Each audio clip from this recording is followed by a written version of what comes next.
Halo, apa kabar semua sahabat-sahabat pencinta YouTube Yesi Gusman? Kali ini saya hadir dengan sesuatu yang sangat istimewa. Kenapa istimewanya? Karena kami akan membahas tentang suatu film yang sifatnya agak berbeda dengan film yang biasa saya mainkan. Yaitu judulnya adalah Sumpah Pocong Lintang dan Bayu. Kalau yang belum menonton film ini pasti bertanya-tanya, apa ya film ini? Kok judulnya Sumpah Pocong? Apa ada yang pocong-pocongnya gitu ya? Tapi kalau yang sudah nonton akan biasanya sih akan sangat suka sekali karena memang walaupun berbeda, tapi di sini saya merasa sangat tergali juga akting saya, begitu juga Ranu. Nah, kali ini teman-teman ada tamu lagi yang istimewa, yaitu adalah eh, perencana atau otak di balik film ini. Salah satunya saya hadirkan adalah Bapak Henry Gozali sebagai produser film Sumpah Pocong yang hadir di sini. Apa kabar Om? Baik, Sehat ya Om ya? ya itu yang paling utama. Iya, saya senang nih Om bisa datang, bisa ketemu lagi dengan kegiatan yang sangat produktif ini yang kita lakukan bersama ya. Om, film Sumpah Pocong ya Om ya. Waktu pertama saya tuh diajakin Om film ini, saya tuh sebenarnya terus terang nih Om ya, saya tuh agak ragu. Kok tumben dia Garuda Film bikin film yang seperti ini? Apa ini ada film ada hantunya atau film seperti horor ya? Judulnya Sumpah Pocong. Tapi kemudian saya melihat televisi dan saya juga membaca pemberitaan-pemberitaan bahwa memang saat itu sedang ada kasus yang real tentang Sumpah Pocong sampai pengadilan kalau nggak salah ya Om ya. Jadi nanti saya pengen tanya nih sama Om juga, mungkin dari mana sih awalnya ide cerita ini? Tapi karena saya yakin dengan Garuda Film biasa membuat film yang bermutu, akhirnya saya bersedia untuk main di film Sumpah Pocong bersama dengan Rano. Nanti ada cita-citanya, apa yang terjadi saat itu lebih seru lagi. Tapi kali ini saya tanya dulu sama Om, gimana sih Om awal mulanya kok bisa Garuda Film tuh mau bikin film Sumpah Pocong ini Om? Apalagi jauh di sana, 2 jam dari Jogja setiap hari Om. Gimana Om Etek? Ah, ya kalau diingat-ingat, memang membuat sebuah film itu biasanya itu paling awal itu ide Di cerita. ceritanya.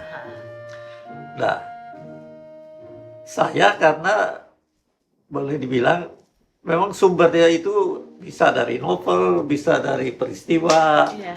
Terus juga banyak orang bilang waktu itu Pos Kota itu kalau dibaca itu banyak sekali kasus-kasus yang sebenarnya bisa diangkat ke film. Nah, sedangkan Sumpah Pocong itu waktu itu begitu ada kasus sangat sekali Rame ya pemberitaan ya Om ya. dibicarakan dan Benar. ya karena itu suatu hal yang bukan lagi serius saja itu tapi ada misterinya gitu. Iya. Sampai Nah, pengadilan ya Om. Iya, Itu jadi juga. waktu itu ya saya Garuda Film waktu itu selalu punya supervisor. Antara lain itu Pak Orloan. Oh, yang ide cerita buat Rarang itu Iya, juga iya, ya? iya. Oke. Jadi guru itu. Nah, jadi sama Pak Orloan, terus bicara-bicara Pak Orloan bilang, ini menarik. Karena sebelumnya dulu saya pernah bikin sebuah film yaitu Biasanya kan drama, remaja ya. ya termasuk perempuan dalam pasungan. Oh, nah itu sedikit-sedikit Ya. agak mirip ya Om, Iya, cerita pasungan budaya juga ya. salah satu budaya. Ah, Nah, karena itu jadi kita rencanakan ya biasanya itu tukar pikiran, saling bicara, saling ini cari ininya dan biasanya waktu itu ada clipping. Oh, Zaman-zaman itu belum clipping. ada yang kayak sekarang nggak buka ini YouTube apa segala itu banyak ya, WA segala macam. Kalau waktu itu clipping. Jadi dari clipping memang ya itu satu hal yang kadang-kadang orang bilang ya kalau mau jujur ya udah kalau yang berani sumpah pocong itu ya karena akibatnya sangat fatal. Oh, jadi kayaknya jadi itu untuk membuktikan kebenaran perkataan Iya. seseorang diuji dengan sumpah pocong. Ya Itu kalau dia misalnya, berbohong apa yang terjadi Om? itu ya akibatnya itu macam-macam lah itu Oh. bisa risikonya itu besar sekali. Mm-mm. Jadi karena itu ya udah kita ini kan ya kita bahas, kita cari sutradara, cari pemain. Nah, di saat itu kebetulan juga memang sama Malaysia lagi kerjasama. Nanti dulu yang Malaysia nanti kita mau dengar lebih jauhnya lagi. Cuman teman-teman memang kalau masih memungkinkan ya, kalau masih bisa coba deh nonton film Sumpah Pocong. Jadi film Sumpah Pocong itu ada film yang menguji kebenaran seseorang secara budaya. Apabila seseorang itu berbuat kesalahan dan berani bersumpah dia tidak melakukan suatu perbuatan, karena perbuatannya itu kalau nggak salah dalam film itu menyebabkan satu kampung menjadi sakit ya Om ya. Jadi diduga pemain utamanya yaitu saya dan Rano membuat satu kesalahan, sehingga dengan kesalahan itu seluruh kampung kalau nggak salah sakit. Jadi untuk membuktikan bahwa dia tidak bersalah disumpah pocong. Jadi itu resikonya berat sekali teman-teman. Nah yang saya mau tanyakan lagi Om, itu lokasinya tuh benar-benar di situ yang 2 jam dari Jogja itu di kaki pegunungan, Dukuh atas, itu apa beda Om waktu yang aslinya, kejadian aslinya? Oh, kita kalau lokasi sih fiktif ya. Oh, fiktif, cuma dicarikan sesuatu yang memang ya karena mau di zaman-zaman walaupun udah tahun 80 sekian, karena waktu itu TV antena itu banyak sekali. Jadi kalau ada rumah itu ada antena segala ini itu, mau cari tempat yang nggak ada antena itu nggak mudah. Oh, iya. Jadi kita syuting di kaki Gunung Merapi sebenarnya itu. Oh, Gunung Merapi Om ya. Iya. Tapi itu memang desa itu masih kayak agak berasa sakral-sakralnya Om ya. Jadi ada desa namanya Dukuh Atas, Dukuh Bawah. Terus ada kepala desanya tuh juga punya julukan tertentu ya. Jadi kepala desa tuh masih muda tapi dia diangkat jadi kepala desa. Di sana teman-teman jangan harap ada jajanan. Jadi kalau kita makan harus nunggu makanan catering yang dari Jogja. Kita nggak bisa makan bakso, makan pempek gitu nggak ada di sana. Jadi ya kita kalau mau makan bawa sesuatu dibawalah dari Jogja karena memang nggak ada apa-apa Om ya. Warung pun kayaknya juga nggak ada ya Om ya.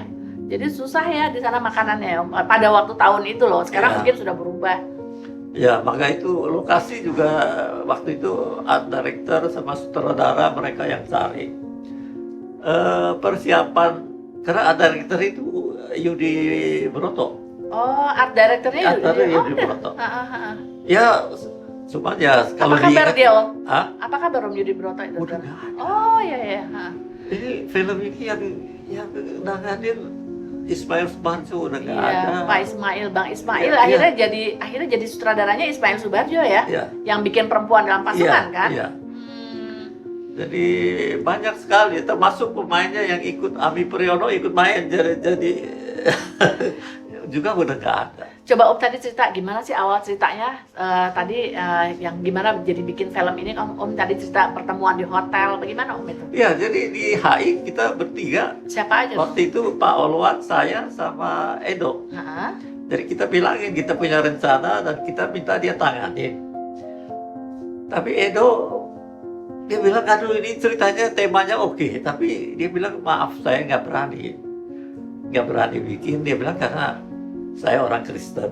Buat terlarang kan Om Edo ya? Iya, jadi dia bilang saya nggak tahu itu sebenarnya kalau sumpah pocong itu kayak apa.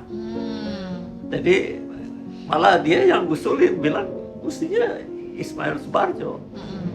Karena dia lebih mengerti ini semuanya dan bisa menghayati ya. Iya.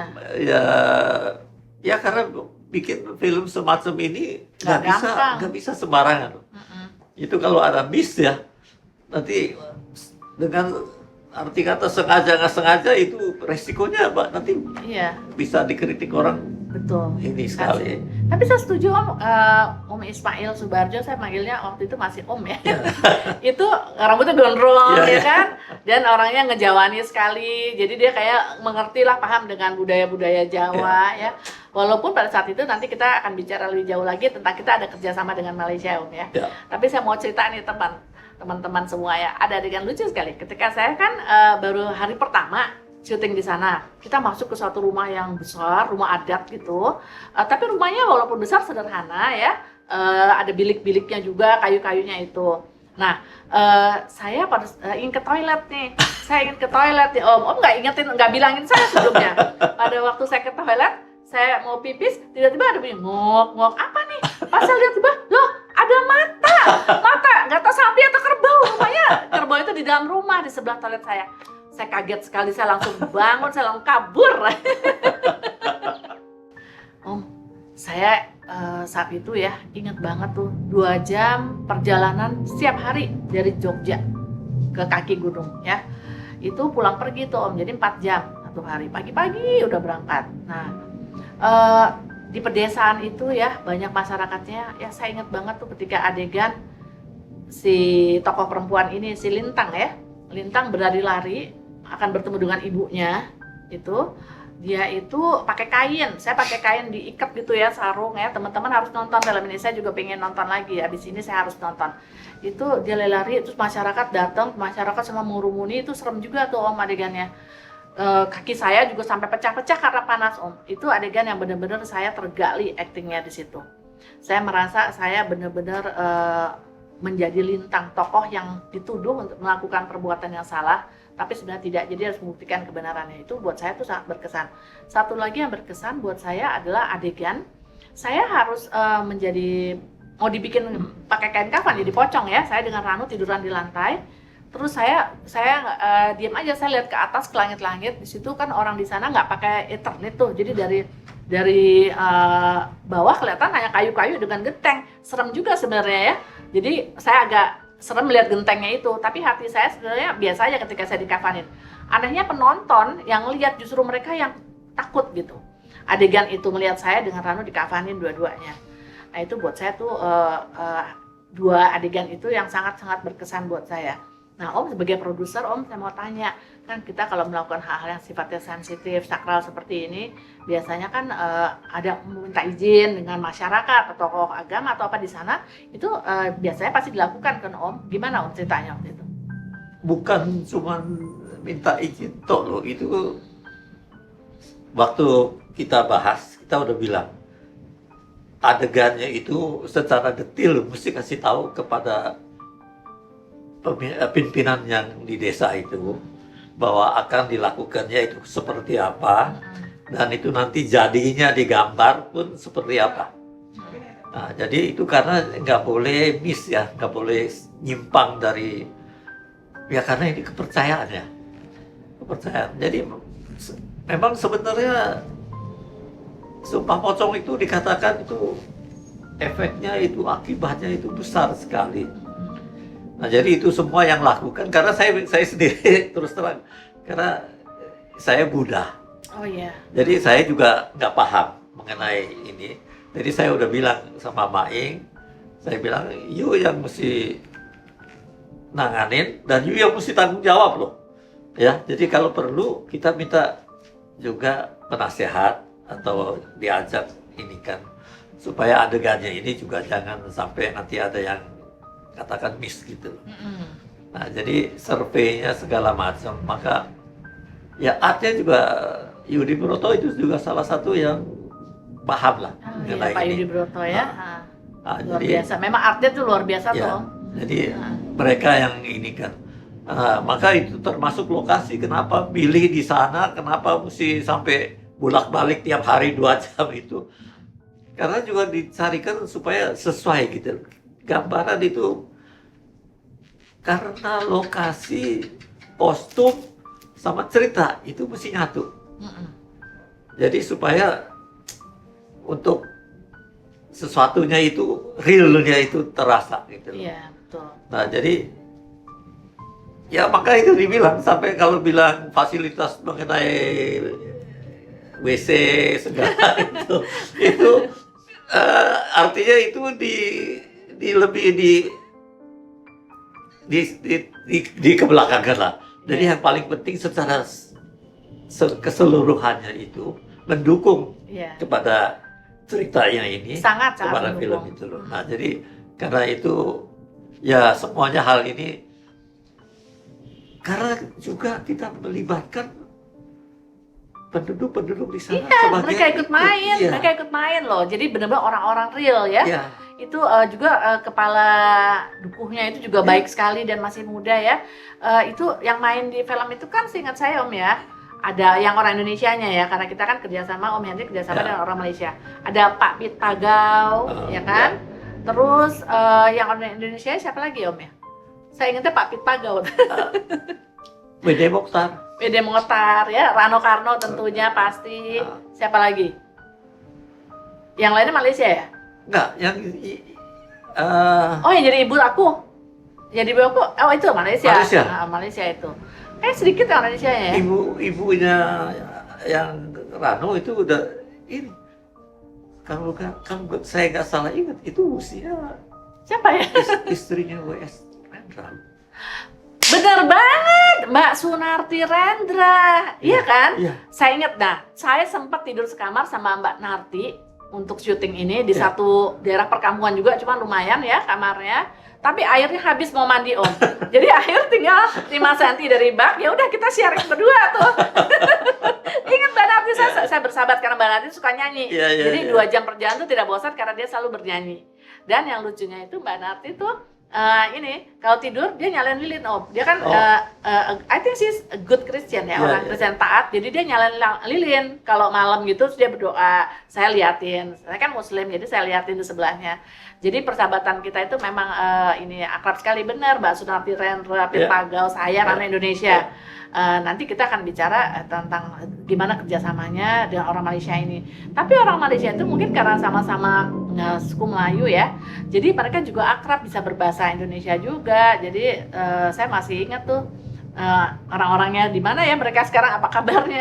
Kalau sempat menonton YouTube ini, salam lah dari saya untuk kalian. Kalau ke Indonesia silakan menghubungi. Ditanya lagi Om, apa Om tentang film itu yang kira-kira yang kita pengen tahu, yang saya sendiri juga nggak tahu mungkin. Ya sebenarnya buat film tema seperti ini memang kita mengedarkannya juga susah ya. Bukan susah, sebenarnya sih peminatnya banyak.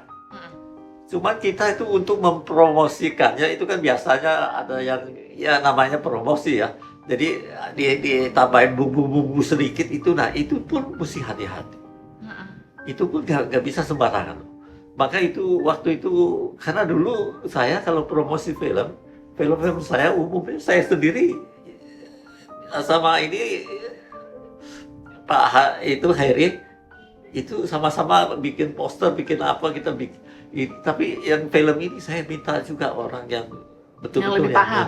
Yang paham. Om, ini kan film ya, kalau saya lihat dari apa yang di komentar-komentar di Instagram, itu mereka tuh setelah trailernya suka Om.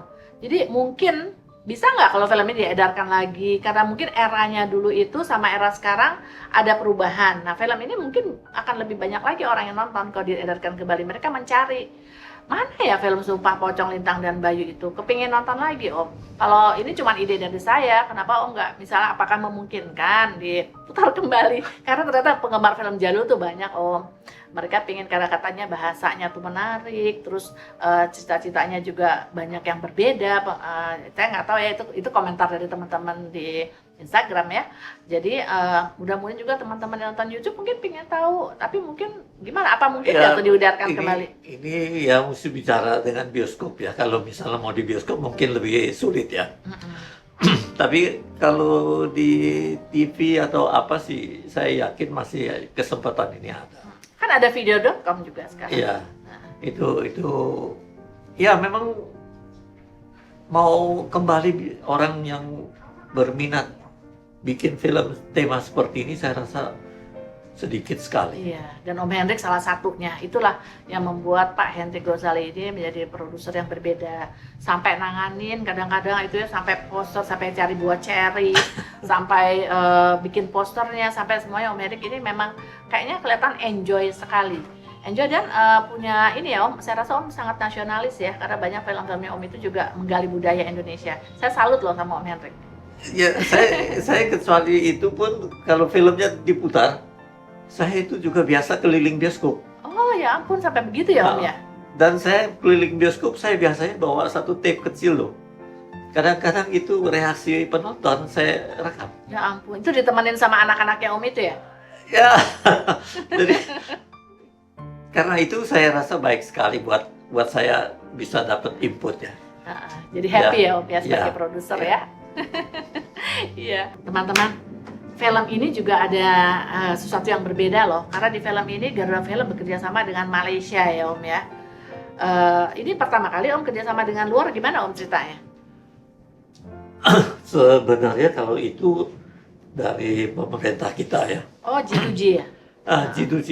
Jadi waktu itu Depen Indonesia dengan Depen Malaysia ada perjanjian dalam kebudayaan, kerjasama dalam kebudayaan, termasuk film. Jadi makanya pemain-pemainnya banyak orang Malaysia juga Iya, ya? iya. Iya. Itu yang top-topnya di sana pada saat itu ya? Om? Iya. Jadi waktu itu Finas, ya di Indonesia saya kebetulan yang di rekomen ya oleh Depen kepada Malaysia. Jadi mereka datang begitu ini kita ketemu ngobrol. Ya boleh bilang gayung bersambut lah, itu cepat langsung kita ya? kerjasama. Nah, jadi seluruh kontrak antara perusahaan Indonesia Malaysia itu pun diketahui di yang ikut tanda tangan, dan itu adalah Pervin dan Finas. Dan film itu diedarkan nggak sih di Malaysia? Ya, harusnya ya, dan dapat sambutan baik kok. Sambutan bagus di sana. Baik. Oh, iya. Jadi boleh bilang film-film kita yang join dengan Malaysia dalam peredar, malahan ada yang dapat the best film yang joint venture yang best picture di Malaysia. Oh, jadi maksudnya Om setelah film ini Om juga ini apa namanya kerjasama lagi dengan film, Malaysia? Iya. Mungkin saya sama Malaysia karena 2 tahun ya. Saya itu kerjasama sama Malaysia itu ada 2 tahun, ada 6-7 film. Tapi yang ini yang pertama apa bukan? Enggak, ini udah di tengah. Oh, udah di tengah ya. Oh, Ya. jadi Om udah punya link ya yang bagus ya. Ya Om, lupa kan Pak Ami Priyono sama Edi Riwanto main. Udah jadi yang dukunnya itu kan? Iya, dukunnya itu. Itu jadi dukunnya bagus banget mainnya teman-teman, makanya harus nonton ya. Edi Riwanto jadi teman juga kan, teman. Jadi orang desa yang keras, yang kecam Rano waktu itu yang minta Rano mesti tanggung jawab. Iya benar-benar. Itu ada fighter. Aduh, jadi kepingin ke desa itu lagi loh. Aduh, kita mesti tapak tilas nih kayaknya nih. Jadi luar biasa banget ya Om ya saat itu ya film ini. Itu kira-kira itu waktu lama juga ya syutingnya Om ya? Iya. Saya sempat bolak-balik Jakarta soalnya. Iya, karena memang nggak mudah ya. Film ini bikinnya terus terangnya banyak hal itu karena mesti dipersiapkan. Ingat nggak? Ada satu hari kita karena Yudi Broto bilang saya punya set belum siap. Kita udah ke lokasi, udah ini itu akhirnya nggak syuting loh, balik loh. Cuman karena Yudi Broto bilang nggak, saya nggak siap. Oh iya deh, memang semua orang nih idealis ya di dalam film itu. Yudi Broto segala macam benar-benar ingin memberikan yang terbaik. Saya juga berusaha untuk acting yang terbaik diarahkan oleh Pak Ismail Subarjo. Tapi juga waktu itu saya ingat tuh Om ada ceritanya juga. Saya lagi punya anak pertama. Ya, anak pertama. Jadi anak saya tuh nyusul pergi ke Jogja, dia dengan susternya. Saya bawa pembantu, nginep dia di Jogja. Cuman kasihan karena saya pagi syuting, pulang malam dan saya nggak berani bawa bayi ke sana karena masih banyak juga ya masih bayi sekali ya untuk dibawa ke satu daerah seperti itu. Jadi akhirnya kan juga susah ya Om. Jadi yang itu tiap pagi saya tinggal, malam ketemu. Tapi Om Erik, saya ingat Om Erik baik banget. Jadi karena anak saya tuh kangen sama saya, setiap kali mobil syuting datang, anak saya nunggu di depan motel. Terus dia lihat, dia kira dia mau diajak pergi naik mobil itu, ternyata enggak, karena saya pulang dari syuting. Nah Om Erik kasihan lihatnya, akhirnya Om Erik tuh bilang, yuk kita jalan-jalan. Akhirnya anak saya diajak putar-mutar naik mobil. Itu sih anak saya namanya Javan. Saya ingat kebaikannya Om Hendrik ya. Terus apa ya? Ya kayak gitu ya Om. Jadi akhirnya memang susah berat itu, kita harus bolak-balik tuh. Saya ingat banget tuh. Saya juga punya bayi, jadi rasanya lama film itu ya Om ya. Tapi hasilnya memuaskan sih ya. Oke, itu salah satu film yang sebenarnya dibicarakan orang lah. Jadi bukan sekedar ya kalau pakai istilahnya Pak Nawi Ismail tuh film ada yang digelindingin di pinggir kali gitu. Nah ini bukan film yang digelindingin di pinggir kali. Iya, jadi aduh. Film ini luar biasa. Saya tadi yang paling pokoknya film ini berkesan banget tadi yang hari pertama tuh tadi yang saya cerita Om ya. Saya pipis yang ada mata kerbau itu kan. Wah, kaget banget itu ada mata kerbau di samping saya tuh. Apa sekarang masih seperti itu apa enggak ya? Jadi mungkin udah beda jauh. Udah beda ya Om ya. Udah beda jauh. Dan gimana Om, kira-kira Garuda Film masih akan buat film-film yang luar biasa seperti ini lagi enggak kira-kira? Ya sekarang karena udah generasi penerus dari Charles, ya, Magma Entertainment, ya mereka saya rasa juga, tapi mereka tetap, ya saya kalau bilang ada sedikit pesan dari saya, ya saya selalu bilangin, bikin film ya yang berarti. Jangan bikin film yang nanti ya dikatakan merusak pikiran orang, dia apalagi merusak generasi yang penerus ya. Iya. Tapi Gitu. semangatnya Om tetap dibutuhkan. Kita masih butuhkan tokoh-tokoh seperti Pak Hendrik ya, yang memikirkan budaya Indonesia. Jadi tidak saja segi komersilnya, tapi film-film yang dibuat juga yang mempunyai makna gitu ya. Om, saya harap sih Om masih tetap terus nih Om. Jangan meninggalkan dunia seni ya, walaupun mungkin tidak dalam bentuk film, tapi bentuk lainnya. Dan saya senang banget masih bisa ngobrol-ngobrol dalam keadaan sehat dengan Pak Hendrik Ghazali. Ya Om. Tapi bersyukur lah Gitu. saya. Ada apa Saya lagi sih Om yang mau sekarang disampaikan nih Om? tetap baca skenario, saya baca editing, mereka editing rough edit ya, saya umumnya saya lihat kok. Kalau saya ada pendapat ya saya kemukakan, ya terserah mereka bahas gitu. Nah, tetap dampingin Iya, anak-anak iya. ya. Jadi ya karena film saya pikir sesuatu bidang yang lain sama yang usaha lain ya. Padahal Om Herik ini dari keluarga pengusaha loh. Keluarganya tuh dulu punya pabrik plastik, tapi salah satu anaknya membelot menjadi produser film. Dan itu banyak banget deh di dalam film saya tuh anak-anak yang dilahirkan oleh Om Henry, pemain-pemain baru. Nanti di episode berikutnya mungkin kita akan undang juga tuh Om ya. Om semoga masih bisa hadir juga ya Om bersama-sama kita ya. Dengan senang hati. Dengan senang hati kalau bisa ketemu itu baik sekali. Walaupun sekarang Om Amir Priyono juga udah nggak ada ya, Mbak Sunarti juga, tapi mereka memang pemain-pemain serius semua tuh. Amir Priyono kan yang menjadi dukun itu sampai saya ingat tuh pakai cincinnya gede-gede. Saya serem Om lihat cincin-cincin ya.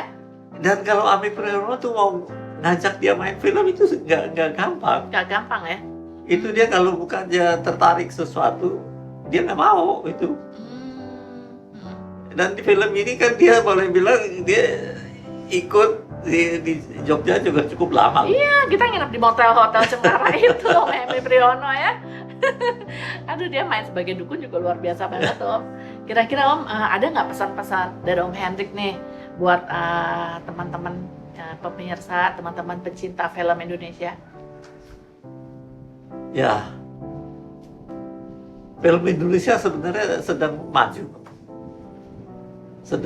Udah mulai hidup sangat bergairah lagi Om ya. sedang mencari suatu kemungkinan menerobos keluar ya.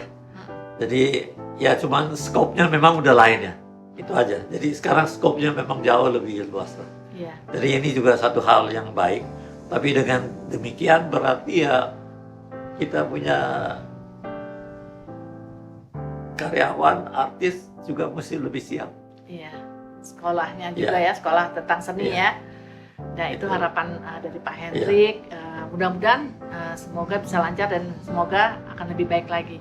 Teman-teman, saya senang banget dengan episode ini karena banyak yang bisa digali di satu film yang walaupun mungkin belum banyak orang yang menonton film ini, tapi saya harap mungkin bisa diputar di televisi lagi Om. Dan saya rasa banyak penggemarnya, dan bahwa kebenaran itu, kejujuran itu, ketulusan itu kadang-kadang menghadapi ujian. Dan ini sudah dibuat di film, dan sudah film dalam Sumpah Pocong Tentang Bayu. Teman-teman, kalau suka video ini jangan lupa, ayo like, komen, dan subscribe. Dadah, makasih. Teman-teman, pasti ada yang sudah dinantikan tentang jawaban dari kuis sebelumnya. Kuis buat terlarang, masih ingat pertanyaannya? Tapi yang sebelumnya itu yang di usia 18 ternyata responsnya luar biasa, banyak sekali. Jadi saya sampai bingung. Jadi akhirnya dari 2 pemenang akhirnya menjadi 10 pemenang yang menjawab pertanyaan di film usia 18. Nah, kembali ke Buah Terlarang. Pertanyaannya waktu itu saya ulangi lagi ya. Siapakah nama pemeran film peran utama yang diperankan oleh saya dan Rano di Buah Terlarang? Oke, jawabannya adalah ini. Yang menjadi peran saya di film itu, namanya karakternya adalah Rani.